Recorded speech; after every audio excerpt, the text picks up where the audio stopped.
तो बच्चों आज हम उत्तराखंड कैबिनेट के बारे में पढ़ेंगे, ठीक है। यानी कि उत्तराखंड अभी अभी नई सरकार बनी है हमारी उत्तराखंड की, पुष्कर धामी सरकार, जिसके मुख्यमंत्री हमारे कौन है, श्री पुष्कर धामी मुख्यमंत्री हैं। तो उनके कैबिनेट में कौन कौन से मंत्री हैं उसके बारे में पढ़ेंगे और उसको क्या प्रभार मिला है उन मंत्रियों को, उसको हम देखेंगे। और थोड़ा सा हम डिस्कस मंत्री मंडल को क्या प्रभार मिला है उसको पढ़ने से पहले थोड़ा सा हम और चीजों को जानेंगे, जैसे उत्तराखंड में कितने विधायक हैं, कितने मंत्री हो सकते हैं, ठीक है बच्चों। तो ठीक है, आज हम पढ़ेंगे Uttarakhand cabinet. Uttarakhand cabinet 2022, okay. Uttarakhand cabinet 2022। तो ठीक है बच्चों, उत्तराखंड कैबिनेट यानी कि जो कैबिनेट मंत्री हैं उनको समझने से पहले सबसे पहले समझते हैं जो हमारी सरकार बनती है उत्तराखंड में, ठीक है। तो उसके लिए अभी तुमने देखा विधायक चुने जाते हैं और जिसके पास ज्यादा विधायक होते हैं, मतलब कि जिसको बहुमत मिलता है, उसकी सरकार बनती है, ठीक है। तो सबसे पहले मेरा आपसे प्रश्न है, उत्तराखंड में कुल कितने विधायक चुने जाते हैं? कुल विधायकों की संख्या कितनी है? नहीं, उत्तराखंड में कुल विधायक, ठीक, जो क्या होंगे, निर्वाचित होंगे, निर्वाचित होंगे, उनकी संख्या कितनी है? हाँ, 70। यानी कि उत्तराखंड में टोटल 70 विधायक चुने जाएंगे, ठीक है। और इन्हीं विधायकों को हम विधानसभा सदस्य भी कह सकते हैं। क्या कह सकते हैं? विधानसभा सदस्य। हाँ, विधानसभा सदस्य भी यही होगी, ठीक है। ठीक, ये क्या है, ये इनकी संख्या 70 है। कुल विधायक को या कुल विधानसभा सदस्य को, इन दोनों की संख्या कितनी है? 70 है, ठीक है। अच्छा, अब एक चीज, आपके यहाँ के विधायक कौन है? हाँ, बिशन सिंह चुफाल जी हमारे विधायक हैं डीडीहार क्षेत्र से। ऐसे ही उत्तराखंड 70 क्षेत्रों में बटा हुआ है, ठीक है ना। तो हमारे उत्तराखंड में टोटल 70 विधायक चुने जाते हैं। आज की कंडीशन ये है, लेकिन पहले की कंडीशन थोड़ा सा कुछ और थी। पहले टोटल विधायक होते थे 71 विधायक, 71, ठीक है। पहले की व्यवस्था, ये देखो, पहले की व्यवस्था जो थी, अब कितने विधायक थे? 71 थे। 71 में मैं करता हूं 70 + 1, 70 विधायक तो निर्वाचित होते थे। क्या होते थे? निर्वाचित। हाँ, निर्वाचित होते थे, यानी कि इलेक्टेड। इनको चुना जाता था, यानी कि हम वोट देने जाते हैं तो 70 विधायकों का चुनाव होता है। लेकिन जो 71वां विधायक है वो, उसका चुनाव नहीं होता है, नहीं होता था, ठीक है। ये कौन होता था? मनोनीत होता था। इसको राज्यपाल क्या करता था? मनोनीत। हाँ, मनोनीत करता था इसको, ठीक है। और ये कौन होता था? हाँ, एंग्लो इंडियन, हाँ, इंडियन होता था, ठीक है। जो 71वां विधायक था उसको मनोनीत किया जाता था राज्यपाल के द्वारा, वो एंग्लो इंडियन होता था, ठीक है। अब ये एंग्लो इंडियन कौन होते हैं, थोड़ा इस बारे में डिस्कस करते हैं, ठीक है। तो पहले भी मैंने आपको बताया है। तो एंग्लो इंडियन, देखो, एंग्लो इंडियन वो लोग होंगे जिनका पिता का वंश यूरोपियन होगा और माता इंडियन होगी। आपको पता है, भारत जब गुलाम था तो भारत में बहुत सारे लोग आए। भारत में अंग्रेज आए, ठीक है, इंग्लैंड से, फ्रांस से फ्रांसीसी आए, पुर्तगाली आए, डच आए, इन लोगों ने शासन किया। ये हिंदुस्तान में आते थे और यहाँ की महिलाओं से शादी कर लेते थे, ठीक। अब जब आजादी मिली उसके बाद कुछ चले गए, ठीक है, अपने अपने देशों को, तो उनकी संतानें यहाँ रह गई, ठीक। ऐसे बच्चे जिनका पिता का वंश कहाँ का हो, हाँ, पिता का वंश, यानी कि जो मेल लाइन है, ठीक है, मेल लाइन कहाँ की होगी? European, European. और माता कहाँ की होगी? India, India. और इन दोनों की जो संतानें होंगी उनको बोलेंगे एंग्लो इंडियन। हाँ, एंग्लो इंडियन। ये समझ में आ गया ना? Anglo Indian. तो इनकी संख्या कम थी हिंदुस्तान में। जब हमारा संविधान बना तो उस समय इनकी ये व्यवस्था की गई, तो इस समुदाय के किसी सदस्य को मनोनीत किया जाएगा। राज्य में एक मनोनीत होता था और हमारे केंद्र में 2 एंग्लो इंडियन मनोनीत होते थे लोकसभा में, ठीक है। ये हम राज्य की विधानसभा की बात कर रहे हैं, अभी हम उत्तराखंड की बात करेंगे, ठीक है। लेकिन अब ये एंग्लो इंडियन वाली जो व्यवस्था है इसको अब समाप्त कर दिया गया है, ठीक है। अभी हाल ही में कुछ समय पहले एक संशोधन हुआ, 104वां संविधान संशोधन, ठीक, 104वां कॉन्स्टिट्यूशनल अमेंडमेंट, ठीक है, ये हुआ। और इस संविधान से इस संविधान संशोधन से जो एंग्लो इंडियन का आरक्षण है इसकी व्यवस्था समाप्त कर दी गई, ठीक है। जो एंग्लो इंडियन का आरक्षण समाप्त कर दिया गया, ठीक। पहले एंग्लो इंडियन की व्यवस्था थी, अब 104वां जो संविधान संशोधन हुआ उसके तहत जो एंग्लो इंडियन का आरक्षण था, जो मनोनीत किया जाता था, ये समाप्त कर दिया गया, ठीक है। अब उत्तराखंड में केवल 70 ही विधायक होंगे जिनका चुनाव होगा और मनोनीत वाला विधायक अब नहीं होगा। और यही कंडीशन केंद्र सरकार में, जब लोकसभा में 2 एंग्लो इंडियन मनोनीत किए जाते थे और इसके तहत उनकी भी व्यवस्था समाप्त, एंग्लो इंडियन का आरक्षण वहां भी समाप्त हो गया, ठीक है। ये हमारे एंग्लो इंडियन की बात थी, ठीक। इतना समझ में आ गया ना? Yes sir. अच्छा, अब हम बात करते हैं मंत्री कितने हो सकते हैं, ठीक। अब हमने ये तो कह दिया कि ठीक है 70 विधायक है, ठीक है। अब मंत्री कितने हो सकते हैं, ठीक।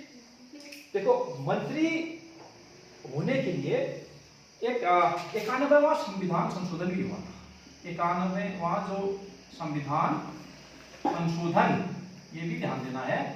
91वां संविधान संशोधन में ये कहा जो मंत्री परिषद में मंत्रियों की संख्या हो सकती है वो मैक्सिमम आपके विधानसभा सदस्यों का 15% हो सकती है। कितना हो सकती है? 15%। यानी कि जो विधानसभा सदस्य हैं, यानी कि जो विधायक हैं, ठीक है, सदस्य हैं का कितना प्रतिशत?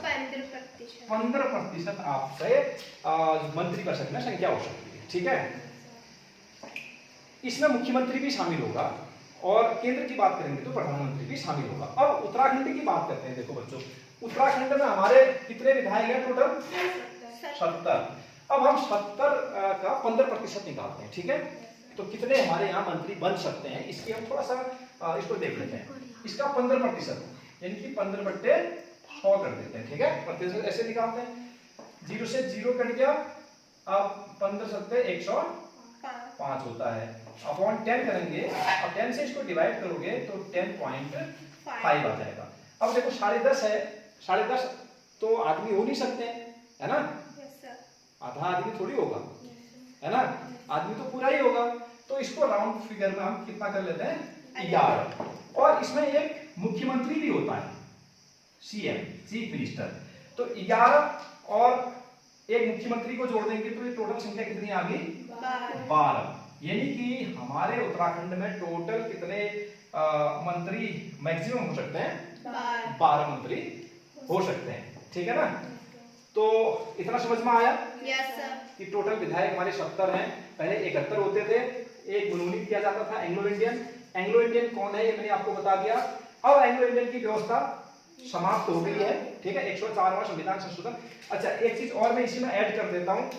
104वां जो संविधान संशोधन हुआ इसमें एक चीज और हुई थी, ठीक। अब आप कहोगे अगर कुछ वो वाली चीज अगर आ जाएगी तो कहोगे सर ने तो कुछ और बताया था, ये इसमें कुछ और आ गया। 2 चीजें हुई थी, एक तो ये हो गया था, ठीक है, ये मैंने बता दिया। इसमें एक चीज और हुई थी, जो एससी और एसटी का आरक्षण है उसको 10 वर्ष के लिए आगे बढ़ा दिया गया, ठीक है। 10 वर्ष आगे बढ़ा दिया। यानी कि देखो 2 चीजें हुई हैं। एक तो एससी एसटी का आरक्षण आगे बढ़ाया गया है और जो एंग्लो इंडियन का आरक्षण है उसको खत्म किया गया 104वां संविधान संशोधन में, ठीक है। और हमने फिर मंत्रियों की संख्या कितनी हो सकती है इसकी बात करिए। जितने भी आपके विधानसभा सदस्य हैं उसकी 15% मैक्सिमम हो सकती है। हमने उत्तराखंड में निकालने की निकाला इसमें 70 विधायकों का 15% निकाला तो ये 10.5 आया। ठीक है, 10.5 को राउंड फिगर में 11 ले लो और उसमें एक मुख्यमंत्री भी है, यानी कि मुख्यमंत्री सहित हमारे कुल कितने मंत्री हो सकते हैं मंत्री परिषद में? 12 मंत्री हो सकते हैं। ठीक है ना, तो ये कॉमन सी चीजें हैं, ये हमको आना चाहिए। अच्छा, एक चीज और थोड़ा सा इसमें ऐड कर देता हूं। उत्तराखंड में सांसद, कुल सांसद कितने होते हैं? कितने हैं? 5 सांसद हैं। ठीक है, ये लोकसभा के सांसद हैं। कहाँ के हैं? लोकसभा के सांसद हैं उत्तराखंड में। ठीक, 5 सांसद हैं और 70 हमारे विधायक होते हैं। ठीक है ना, तो ये एक मोटी मोटी जानकारी है। और इसके बाद अब हम मंत्रियों को पढ़ेंगे, कितने मंत्री अब उत्तराखंड में बनाए गए हैं। ठीक है ना, अभी मुख्यमंत्री सहित 9 है। ठीक, वैसे 8 है, अगर मुख्यमंत्री को उसमें ऐड कर दें तो टोटल 9 मंत्री होते हैं। ठीक है, और हालांकि मुख्यमंत्री चुनाव हमारे हार गए थे, आपको मालूम है? वो कहां से इलेक्शन लड़े थे? खटीमा से लड़े थे। बहुत अच्छा, लेकिन खटीमा से वो इलेक्शन हार गए। ठीक, अब फिर से वो बाई इलेक्शन लड़ रहे हैं, उपचुनाव लड़ रहे हैं। कहां से लड़ रहे हैं? चंपावत से लड़ रहे हैं। ठीक है, तो अगर वो जीत जाएंगे फिर वो मुख्यमंत्री बने रहेंगे। अगर कोई हार भी जाता है, ठीक है, वो मुख्यमंत्री बन सकता है, बशर्ते कि उसको 6 महीने के अंतर्गत किसी न किसी जैसे सदन का सदस्य होना पड़ेगा। हमारे यहाँ उत्तराखंड में एक ही सदन है, विधानसभा, और कहीं कुछ राज्यों में हमारी विधान परिषद भी है। ठीक है, तो आपको किसी न किसी एक सदन का सदस्य होना पड़ेगा। ठीक है, 6 महीने के अंतर्गत, तब आप अपना पद कंटिन्यू आगे को बढ़ा सकते हो। ठीक है ना बच्चों? तो जिसने ये नोट नहीं किया है आप इसको नोट कर लो, फिर हम जो मंत्रिमंडल मिला हुआ है उसका डिस्कशन करते हैं। ओके,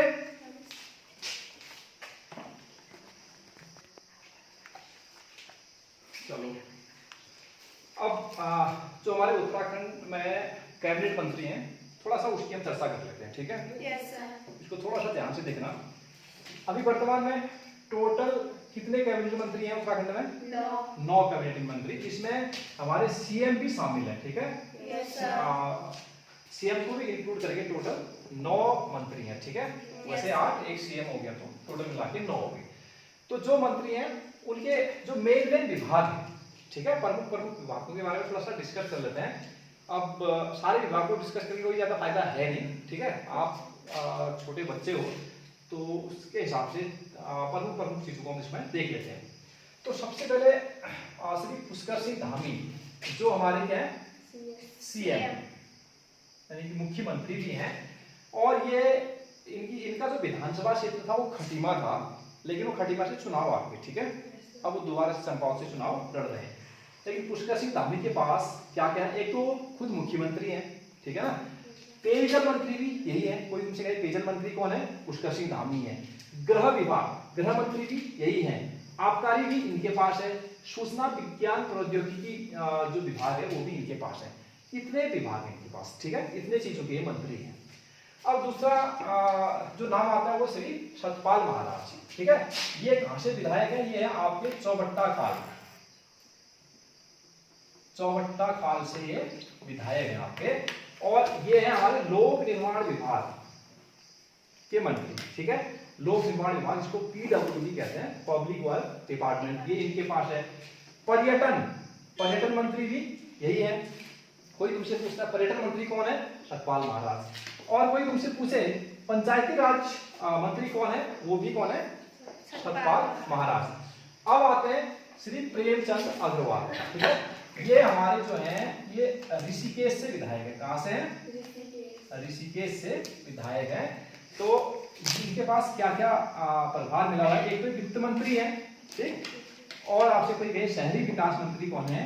ये भी प्रेमचंद अग्रवाल है। अब गणेश जोशी, ये मसूरी से विधायक है।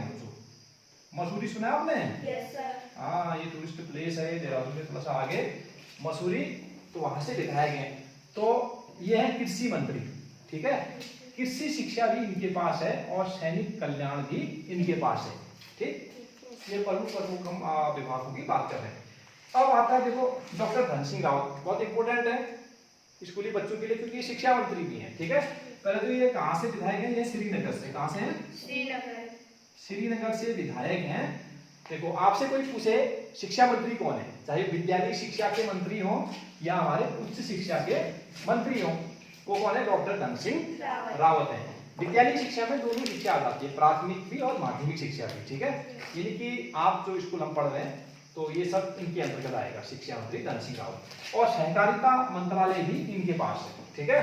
अब हम सुबोध उनियाल अगले जो मंत्री हैं उन पर चर्चा करते हैं। पहले तो ये विधायक कहां से हैं? नरेंद्र नगर से क्या है? विधायक हैं, ठीक है। इनके पास है एक तो वन मंत्री हैं और भाषा भी इनके पास है, ठीक है। ये चीज है, थोड़ा सा इसको सुनो, ध्यान दो, थोड़ी चीज है बस। हमारा क्या था, कैबिनेट पढ़ना था, उत्तराखंड कैबिनेट, और ये सारे पढ़ रहे उत्तराखंड कैबिनेट हमारा खत्म हो जाएगा, ठीक है ना। और अगली जो मंत्री है रेखा आर्य, ये सोमेश्वर से हैं। जो कहां से है? ये सोमेश्वर से हैं। और सोमेश्वर में 5 साल रहा हूं मैं, स्कूल में वहीं से किया सोमेश्वर, ठीक है। तो ये जो मंत्री हैं ये हैं महिला सशक्तिकरण एवं बाल विकास, एक तो ये है इनके पास। आपसे कोई पूछे खेल मंत्री कौन है? बहुत खेल खेलते हो ना, तो खेल मंत्री भी यही है, रेखा आर्य है। और युवा कल्याण भी इनके पास ही है। युवा कल्याण मंत्री भी कौन है? रेखा आर्य। अब चंदन रामदास की बात करते हैं। श्री चंदन रामदास, ये विधायक हैं आपके बागेश्वर से, ठीक है। बागेश्वर बिल्कुल हमारे जिले से लगा हुआ डिस्ट्रिक्ट है ना, बागेश्वर। तो इनके पास एक तो परिवहन है, परिवहन समझते हो, यातायात, परिवहन मंत्री ये हैं, और समाज कल्याण भी इनके पास है, ठीक है। अब अंत में जो मंत्री हैं वो है श्री सौरभ बहुगुणा, ठीक है। सौरभ बहुगुणा ये विधायक जो है सितारगंज से हैं। कहां से हैं? सितारगंज। हाँ, सितारगंज से ये हमारे विधायक हैं। और जो इनके पास मंत्रालय है पशुपालन, ठीक है, एनिमल हस्बेंड्री, जो दुग्ध पालन है, ये इनके पास है, ठीक है। तो ये इनके विभाग है, ये हमारे मंत्री थे, ये हमारे इनके विभाग थे, ठीक है। तो मेन आपको याद रखना है, ठीक है। देखो मुख्यमंत्री याद होना चाहिए, गृह मंत्री कौन है? सीएम पुष्कर सिंह धामी, ये याद होना चाहिए। पर्यटन मंत्री कौन है? पंचायती राज कौन है? सतपाल महाराज। लोक निर्माण विभाग इनके पास है। वित्त मंत्री कोई पूछे किसके पास है? श्री प्रेमचंद अग्रवाल। कृषि मंत्री कौन है? श्री सुरेश जोशी। शिक्षा मंत्री कौन है? श्री धन सिंह रावत। वन मंत्री कौन है? श्री सुबोध उनियाल। महिला सशक्तिकरण एवं बाल विकास मंत्री कौन है? श्रीमती रेखा आर्य। परिवहन मंत्री कौन है? श्री चंदन रामदास। पशुपालन मंत्री कौन है? श्री सौरभ बहुगुणा। ये टोटल हमारे 9 नाम ये हो गए, ठीक है, उत्तराखंड कैबिनेट के। तो अभी और कितने बचे हैं, कितने बन सकते हैं, कहा था मैंने? 12 टोटल कितने बन सकते हैं? 12 बने कितने हैं? 9। कितने और बन सकते हैं? 3। 9 बने ना? 9 में 3 जोड़ोगे तभी तो 12 होगा। जो मंत्री परिषद है उसमें 3 और मंत्री बन सकते हैं, ठीक है। 3 और मंत्री बन सकते हैं इसमें हमारे। अब देखो क्या सरकार क्या करती है, किसी को बनाती है या नहीं बनाती है, ठीक है, वो सरकार की इच्छा है। तो जब जब भी बनेंगे तो आपको पता चलता रहेगा समाचार पत्रों के द्वारा, ठीक है। तो ये था हमारा उत्तराखंड कैबिनेट 2022 की लिस्ट थी, और इस बारे में हमने थोड़ा सा इसका जो बैकग्राउंड है उसको भी जाना, ठीक है। कितने मंत्री हो सकते हैं, पहले 71 होते थे, अब 70 हैं, वो एंग्लो इंडियन हटा दिया, एंग्लो इंडियन कौन था, ये सब डिस्कस कर लिया हमने, ठीक है। तो इतनी बातें आपकी समझ में आ गई? Yes sir. बस ठीक है, तो इसको बढ़िया से आप कॉपी में लिखना, ठीक। तो अब हम जो नेक्स्ट टाइम स्कूल खुलेगा उस दिन कोई हम दूसरा टॉपिक लेंगे इसमें, ठीक है। Yes sir. ठीक है फिर बच्चों, बाय बाय।